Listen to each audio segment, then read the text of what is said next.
La deuxième question. Comment qualifier Benoît par rapport à cette situation? Nous disons tout simplement que l'objectif pour notre leader Doudou Ka n'est pas simplement de prendre la mairie. L'objectif de notre leader, l'administrateur général du FONGIP Doudou Ka, c'est de consolider les acquis du Yoonu Yokkute que le président Macky Sall est en train de déployer sur l'ensemble du territoire du Sénégal. À ce niveau, nul n'est censé ignorer un certain nombre d'actions qu'il a eu à faire sur le terrain depuis plus d'1 an. Je dis bien depuis l'élection du président Macky Sall à la magistrature suprême. Je voudrais qu'on me dise exactement, les populations de Ziguinchor, qu'on me dise quelle action d'envergure Benoît Sambou a eu à faire et qui est comparable à une seule action de mon cher Doudou Ka ici à Ziguinchor. J'aimerais bien que les populations me le disent et qu'on me le cite, puisque nous sommes tous là, on voit, on constate. C'est pourquoi je n'ai pas de qualificatif pour ce personnage. Je dirais tout simplement qu'il est là pour ses propres intérêts et il cherche par tous les moyens à atteindre ses objectifs personnels. Qu'il soit des décisions du parti ou autre, ce que nous savons, c'est qu'aujourd'hui, la majeure partie, on va dire, l'affaire de Ziguinchor va aller avec Abdoulaye Baldé, le maire de Ziguinchor. Ce qui est important, c'est les conditions. Il faut d'abord à l'affaire que nous discutions, que nous regardions le meilleur profil et que nous regardions aussi nos alliés qui étaient là au départ, qui se sont battus pour que le président de la République arrive au pouvoir. Quand on arrive à convaincre ces alliés de départ qui sont là, qui attendent la parole de l'APR, nous pourrons parler ensuite de l'attitude que l'APR aura vis-à-vis du maire de Ziguinchor. Nous excluons aucun fils. Et je le rappelle, Doudou Ka, il y a 2 semaines, a fait une déclaration claire. Il a dit qu'il se porte garant de l'unité de l'APR. Il appelle tous les fils de la Casamance pour le développement de Ziguinchor. Donc il est prêt à travailler avec tout le monde, mais il faut des conditions parce que nous sommes venus avec un programme qui exige la bonne gouvernance, un programme qui exige une concertation dans le travail, etc.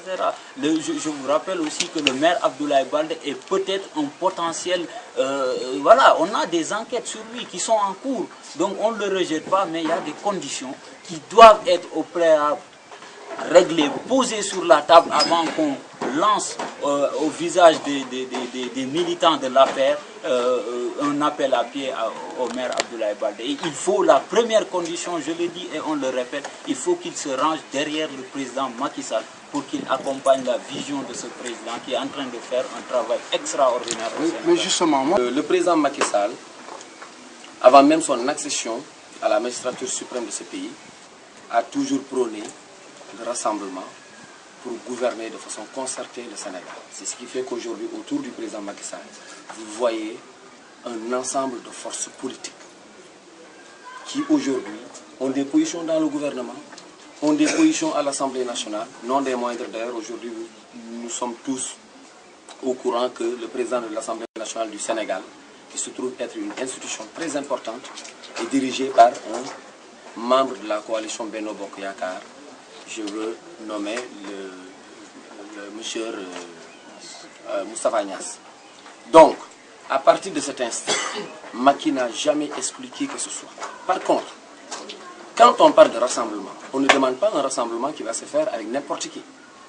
Aujourd'hui, d'abord, Abdoulaye Baldé est leader d'un parti politique qui ne fait pas partie de cette mouvance présidentielle, qui tient des propos clairs, sans embâche, pour dire qu'il est candidat à l'élection de 2017.